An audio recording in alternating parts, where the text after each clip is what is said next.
साहित्य निधि में सुनिए डेनमार्क में प्रवास कर रही सुपरिचित लेखिका अर्चना पैन्यूली की लिखी हुई कहानी एक अधूरी कहानी।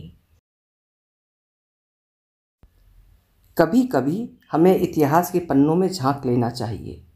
वहाँ प्रेरणा, साहस, त्याग, रोमांच, प्रेम, नफरत, दोस्ती, दुश्मनी, साजिश, कांड, क्रूरता, छल और त्रासदियों से भरी अनगिनत कहानियाँ छिपी होती हैं। हाँ, इतिहास में दर्ज कोई भी कहानी पूरी नहीं होती, जितना बताती है उससे अधिक छिपा लेती है। एक ऐसी ही अधूरी दास्तान 18वीं शताब्दी के डेनमार्क के राजमहल की है, जहाँ की संगमरमर की दीवारें सत्ता और प्रेम के षड्यंत्रों से थर्रा उठती थीं और समय की धड़कनें एक अदृश्य सन्नाटे में गुम हो जाती थीं। कैरोलिन मैथिल्डे का जन्म 22 जुलाई 1751 को ग्रेट ब्रिटेन में हुआ था। वो इंग्लैंड की राजकुमारी थी, वेल्स के राजकुमार फ्रेडरिक लुडविग की बेटी और ग्रेट ब्रिटेन के राजा जॉर्ज तृतीय की बहन। राजसी ठाट बाट में पली बढ़ी कैरोलिन की शादी 1766 में मात्र 15 वर्ष की आयु में डेनमार्क के 17 वर्षीय राजा क्रिश्चियन सप्तम से कर दी गई। ये विवाह दो देशों के बीच एक राजनीतिक संधि का परिणाम था, लेकिन व्यक्तिगत रूप से कैरोलिन इस विवाह की बहुत इच्छुक नहीं थी। इंग्लैंड के भव्य महलों को छोड़कर वो डेनमार्क के शाही दरबार में पहुंची। चारों ओर सोने चांदी के सजे कक्ष, दीवारों पर टंगे भव्य चित्र और संगीत से गूंजते महल के गलियारे। हर चीज़ राजसी थी। पूरे दरबार में उत्सव का माहौल था। नृत्य हुए, भव्य स्वागत समारोह आयोजित किए गए और दरबारियों ने नवविवाहित रानी का उल्लासपूर्वक स्वागत किया। लेकिन महल के गलियारों में कानाफूसी थी। राजा अजीब है, कभी कभी घंटों बिना बात हंसते रहते हैं, कभी गुस्से में चिल्लाने लगते हैं, दरबारियों पर हाथ उठा लेते हैं, रानी से बात भी नहीं करते। कैरोलिन ने पहली रात ही समझ लिया था कि महल की जगमगाहट के पीछे एक अजीब सी घुटन छिपी है। राजा का ये दुर्भाग्य था कि केवल 3 साल की अवस्था में वो अपनी माँ को खो बैठा था। माँ की मृत्यु के अगले ही वर्ष उसके पिता ने दूसरी शादी कर ली थी, लेकिन सौतेली माँ रानी जूलियाना मैरी ने उसकी ओर कोई विशेष रुचि नहीं दिखाई और हमेशा अपने सगे पुत्र को प्राथमिकता देती रही। अत्यधिक विलासी प्रवृत्तियों और मदिरा में रत रहने के कारण राजा क्रिश्चियन के पिता धीरे धीरे अपने शर्मीले और संवेदनशील बच्चे के प्रति उदासीन होते गए। मातृविहीन राजकुमार क्रिश्चियन, जिसे मिर्गी के दौरे भी पड़ते थे, को अपने पिता के भी स्नेह से वंचित रहना पड़ा। 17 वर्ष का होते होते वो पितृविहीन भी हो गया। उसे राजगद्दी संभालनी पड़ी। इतिहासकारों का कहना है कि क्रिश्चियन का व्यक्तित्व आकर्षक था और वो प्रतिभावान भी था। दुर्भाग्यवश उसे सम्यक शिक्षा नहीं मिल पाई। ऊपर से एक क्रूर शिक्षक द्वारा उसे लगातार आतंकित भी किया गया। वो बुद्धिमान था, लेकिन गहरे मानसिक विकारों का शिकार हो गया। अपनी पत्नी को देखता तक नहीं था और जब देखता भी तो उसकी आंखों में कोई भाव नहीं उभरता। वो अपनी ही दुनिया में मस्त रहता, बेमतलब हंसता, कभी चुपचाप छत को घूरता, कभी अपने आप से ही बतियाता, तो कभी दरबारियों के साथ बेसिर पैर की हरकतें करने लग जाता। महल में कोई इस पर सवाल नहीं करता था। जो लोग पीठ पीछे मजाक उड़ाते, वे भी राजा के सामने सिर झुकाकर खड़े हो जाते। दरबार जानता था कि राजा का मूड किसी भी पल बिगड़ सकता है।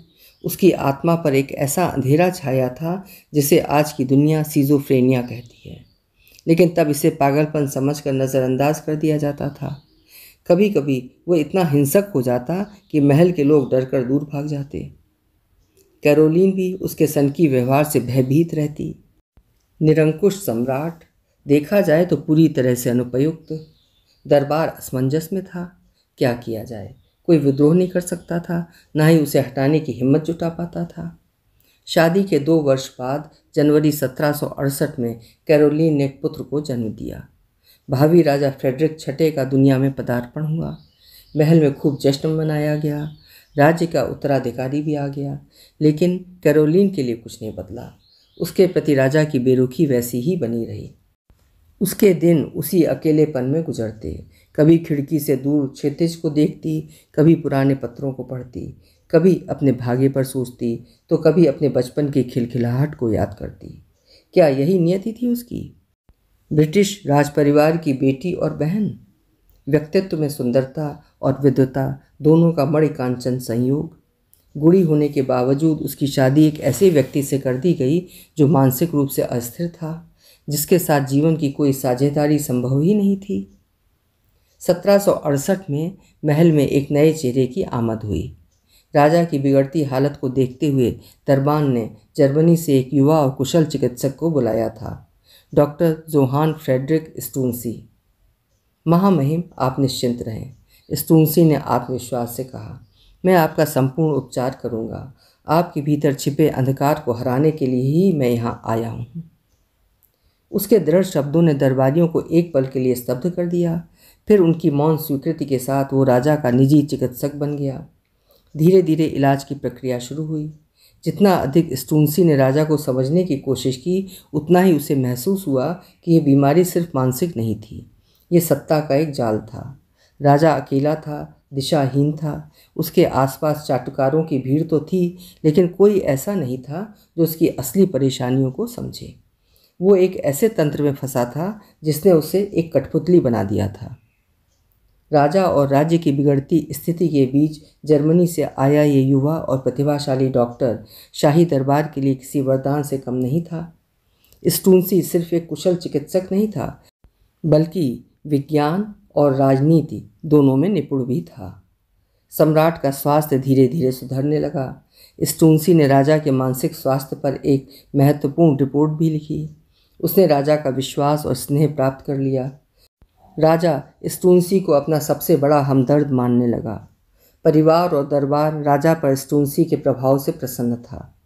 राजा ने कम शर्मनाक दृश्य बनाने शुरू कर दिए थे। उसने न केवल राजा के स्वास्थ्य को सुधारने के लिए प्रयास किए, बल्कि अपने बौद्धिक ज्ञान और कूटनीतिक कौशल से दरबार की व्यवस्था में भी व्यापक सुधार करने लगा। स्टूनसी का प्रभाव केवल चिकित्सा तक सीमित नहीं था। अब वो शासन के मामले में भी हस्तक्षेप करने लगा और धीरे धीरे राजा का सबसे विश्वसनीय सलाहकार बन गया। किस्मत के खेल भी निराले होते हैं। जब डॉक्टर ने राजा की मानसिक स्थिति को संभालना शुरू किया, तो उसकी मुलाकातें महारानी कैरोलिन मैथिल्डे से भी होने लगीं। पहली कुछ मुलाकातें औपचारिक थीं। अपने पति के इसी निजी चिकित्सक को रानी ने शुरू में नापसंद किया, लेकिन बाद की मुलाकातों में एक अलग एहसास पनपने लगा। विशेषकर जब डॉक्टर ने उसके शिशु क्राउन प्रिंस का सफल टीकाकरण किया और वो बच्चे के पालन पोषण में बहुत सक्रिय हो गया, तो उसका महत्व रानी की नज़रों में चढ़ गया। कैरोलिन अपनी शादी से नाखुश थी, राजा द्वारा उपेक्षित और तिरस्कृत। राजा की बीमारी ने उसे और भी अकेला कर दिया था। स्टूनसी ने उसकी ओर भी ध्यान दिया।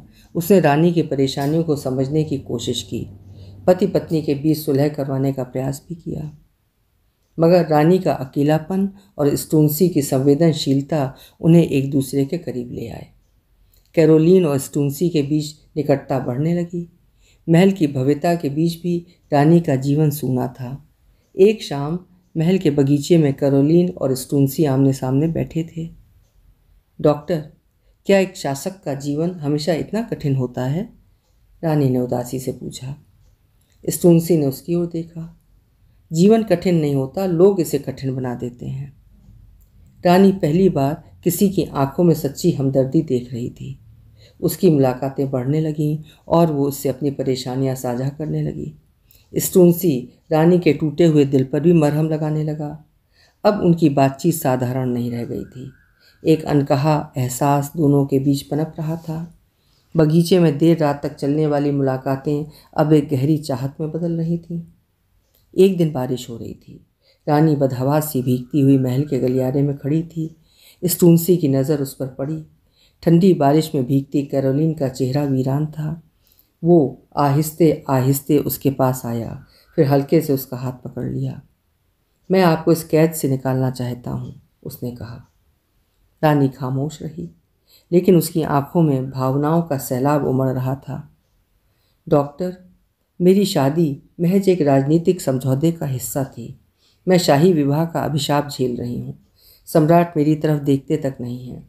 जब देखते हैं तो गाली बकने लगते हैं, कभी कभी मारने को भी दौड़ते हैं। क्या यही मेरा भविष्य है? मेरी जिंदगी किसी बुरे सपने से कम नहीं। कैरोलीन ने दर्द भरी आवाज़ में कहा। महारानी, आपको धैर्य रखने की ज़रूरत है। सम्राट को ठीक होने में समय लगेगा, स्टूनसी बोला। स्टूनसी सिर्फ एक चिकित्सक नहीं रहा, उसने राजा पर अपनी पकड़ मजबूत कर ली थी। अब वही राजा की ओर से शासन के निर्णय लेने लगा। उसने डेनमार्क में कई सुधार किए, प्रेस की स्वतंत्रता, यातना का अंत, गरीबों के अधिकार। लेकिन महल में फुसफुसाहटें तेज होने लगीं। रानी और डॉक्टर का रिश्ता कुछ ज़्यादा ही गहरा हो रहा है। दरबार में ऐसी अफवाहें फैलने लगीं। शाही महल में, जहाँ हर दीवार के कान होते हैं, ये रिश्ता कितने दिन छुप सकता था? उनके रोमांटिक संबंध शाही नियमों और सिद्धांतों के विरुद्ध थे। इधर स्टूनसी का राजनीतिक प्रभाव निरंतर बढ़ता जा रहा था। मई 1770 में उसे आधिकारिक रूप से फोरसेलर अर्थात शाही सलाहकार और कॉन्फ्रेंस रॉड अर्थात परामर्शदाता मंत्री नामित किया गया। फिर 1771 में वो निजी कैबिनेट मंत्री बना। स्टूनसी को ये पद मिलने का मतलब था कि वो राजा के सबसे महत्वपूर्ण सलाहकारों में से एक था और उसे शासन से जुड़ी महत्वपूर्ण नीतियों को तय करने का अधिकार प्राप्त हो गया था। राजा अक्सर मानसिक सुस्ती में डूब जाता। ऐसे समय में स्टूनसी सर्वोपरि हो जाता। धीरे धीरे उसने राजा क्रिश्चियन सप्तम पर पूरी तरह नियंत्रण स्थापित कर लिया और सत्ता का केंद्र बन गया। उसने राजा की स्थिति संभालने के साथ साथ शाही दरबार में अपनी मजबूत राजनीतिक पैठ भी बना ली थी। इसी दौरान रानी कैरोलीन मैथिल्डे भी उसके साथ थी। इस 16 महीने की अवधि को डेनमार्क के इतिहास में आमतौर पर स्टूनसी का समय कहा जाता है।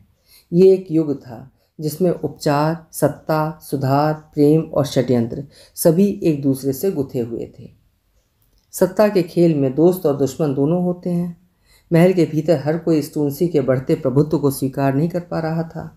कई दरबारी उससे जलने लगे थे। उसका मानना था कि राजा को वो गुमराह कर रहा है। लेकिन एक व्यक्ति ऐसा भी था जो पूरी निष्ठा से स्टूनसी का साथ देता था। वो कोई और नहीं, एनेवोल्ड ब्रांड था, जो डेनमार्क का एक उच्च पदस्थ अधिकारी और राजा क्रिश्चियन सप्तम का चैम्बरलेन अर्थात व्यक्तिगत सेवक था। वो शाही दरबार में एक प्रभावशाली व्यक्ति था। उसने ही स्टूनसी को जर्मन से बुलाने और उसे राजा का चिकित्सक नियुक्त करने में महत्वपूर्ण भूमिका निभाई थी। उसे स्टूनसी की सोच आधुनिक लगी और विचार प्रगतिशील। वो स्टूनसी के सबसे करीबी सहयोगियों में शामिल हो गया। उसने डेनमार्क में सुधारों को लागू करने में स्टूनसी की पूरी मदद की। स्टूनसी को ब्रांड में एक योग्य अधिकारी दिखा। उसने उसे ऊंचे पद पर बैठा दिया। जल्दी ही शाही प्रशासन में स्टूनसी ब्रांड की एक सशक्त जोड़ी उभर कर सामने आई। इस जोड़ी को रानी मैथिल्डे का पूरा समर्थन प्राप्त था। उन्होंने राजा की तरफ से महत्वपूर्ण संशोधन और सुधारों की एक श्रृंखला, किसानों को कृषि भूमि का आवंटन, सेना का पुनर्गठन, विश्वविद्यालयों एवं शिक्षा नीतियों में सुधार, चिकित्सालयों का नवीनीकरण, प्रेस को पूरी छूट का अमली जामा पहनाना शुरू कर दिया। आम जनता उनकी वाहवाही करने लगी। मगर महल में एक और कहानी आकार ले रही थी। एक ऐसी कहानी जिसे हर कोई महसूस करता था मगर व्यक्त नहीं करता था।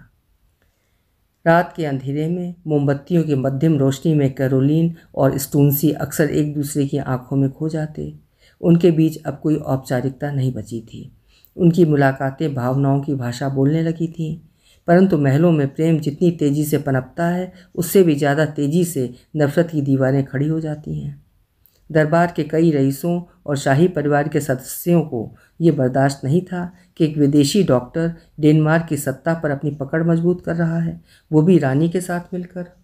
एक दिन राजा के एक दरबारी ने उन्हें महल के बगीचे में गले लगते हुए देख लिया। ये खबर आग की तरह फैली। महल में कानाफूसी शुरू हो गई। राजा की बीमार मानसिक स्थिति का स्टूनसी और कैरोलीन फ़ायदा उठा रहे हैं।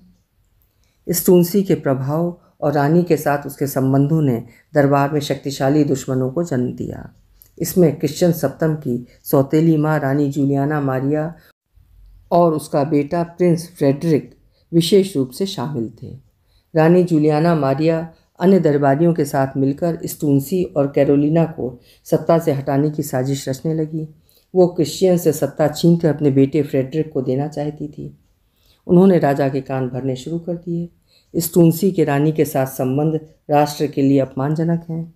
डॉक्टर और महारानी ने ओल्डेनबर्ग के शाही राजघराने की पारंपरिक गरिमा को तहस नहस कर दिया और महारानी के सार्वजनिक आचरण ने शाही घराने को जनता के सम्मुख शर्मसार कर दिया।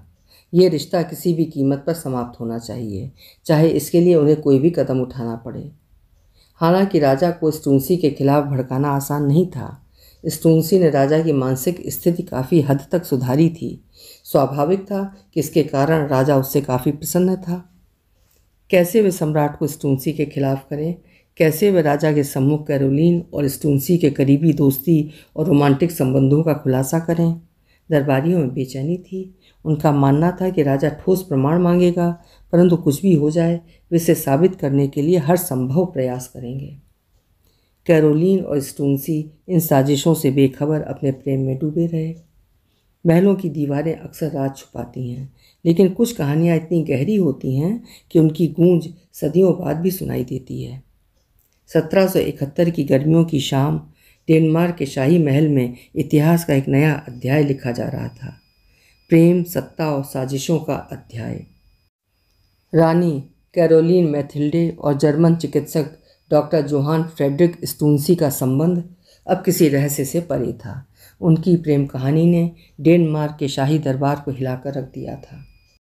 7 जुलाई 1771 को रानी ने एक बेटी को जन्म दिया, राजकुमारी लुईस ऑगस्टा। आधिकारिक रूप से वो राजा क्रिश्चियन सप्तम की संतान थी, लेकिन दरबार की कानाफूसी कुछ और ही कह रही थी। महल के गलियारों में चल रहे इशारों में राजकुमारी के असली पिता के रूप में स्टून्सी का नाम उछाला जा रहा था। ये खबर जैसे ही फैली, षड्यंत्रों की बर्फीली परतें तेजी से जमने लगीं। राजा के विश्वास पात्र जानते थे कि यदि स्टून्सी का प्रभाव इसी तरह बढ़ता गया तो वे धीरे धीरे शक्तिहीन हो जाएंगे। उनकी कुर्सियां डगमगाने लगेंगी। ईर्ष्या और भय का साया गहराने लगा।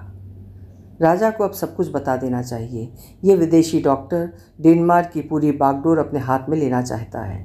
रानी को भी उसने अपना बना लिया है। प्रधानमंत्री ओवे होएग गुल्डबर्ग ने गुस्से से कहा। महल के कई दरबारी स्टून्सी की बढ़ती सत्ता से पहले ही असंतुष्ट और चिंतित थे।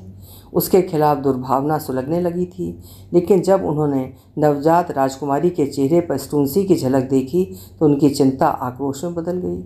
उन्होंने स्टून्सी के खिलाफ षड्यंत्र रचना शुरू कर दिया। स्टून्सी का सबसे बड़ा सहयोगी ब्रांट भी उनके निशाने पर आ गया। जनवरी 1772 की एक कड़वी सर्द रात, जब महल गहरी नींद में डूबा था, अचानक भारी बूटों की आवाज़ ने शाही गलियारों को झकझोर दिया।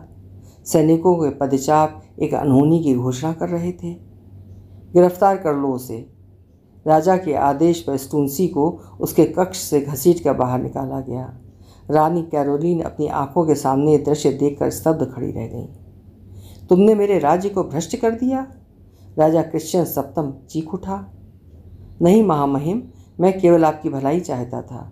स्टून्सी की आवाज़ महल की पत्थर की दीवारों से टकरा कर कहीं खो गई। स्टून्सी को जेल में डाल दिया गया। रानी की चीखें भी महल के गलियारों में कैद होकर रह गईं। कोई उसकी बात सुनने को तैयार नहीं था। स्टून्सी को राजद्रोह, सत्ता हड़पने और रानी के साथ अनैतिक संबंध रखने का दोषी ठहराया गया। ब्रांट भी बच नहीं सका। उसे भी सत्ता के दुरुपयोग और राजा के खिलाफ साजिश रचने का दोषी ठहरा दिया गया। स्टून्सी के साथ उसे भी मौत की सज़ा सुनाई गई। स्टून्सी ने अपना बचाव बड़ी कुशलता से किया। उसने बयान में कहा, मैंने कोंगे लो अर्थात शाही कानून का कभी उल्लंघन नहीं किया, न ही शाही अधिकारों का दुरुपयोग किया। मैंने केवल राज्यहित, जनहित में कार्य किए। मेरा संबंध रानी के साथ कभी आपराधिक नहीं रहा था कि मुझे मौत की सज़ा दी जाए। अभियोजन पक्ष ने उसकी सभी दलीलें खारिज कर दीं। फिर आया वो दिन जब न्याय के नाम पर अन्याय की सबसे क्रूर परिभाषा लिखी गई।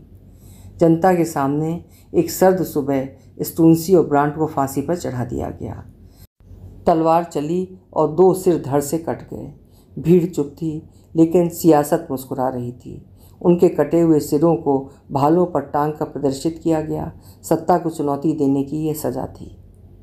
स्टून्सी की मौत के साथ ही उसके द्वारा किए गए अधिकतर सुधार भी मिटा दिए गए। महल में अब भी सन्नाटा था, लेकिन इस साजिशों से भरा सन्नाटा नहीं था, बल्कि किसी अपूर्ण प्रेम की अनसुनी चीख थी। कैरोलिन को भी गिरफ्तार कर लिया गया था। जब उससे पूछा गया तो उसने बिना किसी हिचकिचाहट के स्टून्सी के साथ अपने प्रेम को स्वीकार कर लिया, लेकिन उसने ये कभी स्वीकार नहीं किया कि राजकुमारी लुईस ऑगस्टा डॉक्टर स्टून्सी की बेटी थी। राजकुमारी का असली पिता क्रिश्चियन सप्तम था। वो इस पर कायम रही। आधिकारिक तौर पर उसका नामांकन सम्राट क्रिश्चियन सप्तम की बेटी के रूप में हुआ और उसे सारे शाही अधिकार मिले। बहरहाल सम्राट क्रिश्चियन सप्तम से कैरोलिन के विवाह को तोड़ दिया गया और उसे निर्वासित कर दिया। उसकी संतानों को उससे छीन लिया गया। अब वो एक रानी नहीं, बस एक निर्वासित स्त्री थी जो अपने अतीत की राख में जलने के लिए छोड़ दी गई थी। अपने वतन से दूर जर्मनी के छोटे से शहर सेले में अकेलेपन से घिरी कैरोलिन जीवन की हर सांस को एक बोझ की तरह जीती रही। महल की शानो शौकत से परे एक टूटा हुआ दिल अपने सबसे प्रियजनों के चेहरों की यादों में उलझा रहा, अपने मासूम बच्चों की यादों में, अपने प्रेमी की यादों में।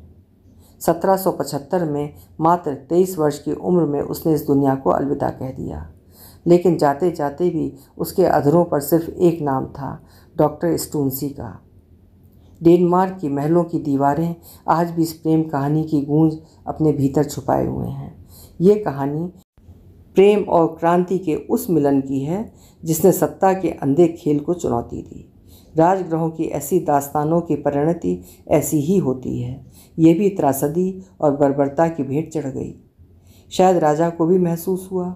स्टून्सी की फांसी के 3 साल बाद क्रिश्चियन सप्तम ने स्टून्सी का एक चित्र बनवाया। उस पर जर्मन में लिखा, इच हेटे गेर्न बीडे गेरेटेट, अर्थात मैं उन दोनों को बचाना चाहता था। अभी आप सुन रहे थे ईर्ष्या, लालच, सत्ता और षड्यंत्रों की भेंट चढ़ गई एक मासूम प्रेम कहानी, जिसे लिखा है प्रवासी कथाकार अर्चना पैन्यूली जी ने। कहानी अगर आपको पसंद आई है तो लाइक ज़रूर करिएगा और चैनल को सब्सक्राइब भी करिएगा। धन्यवाद।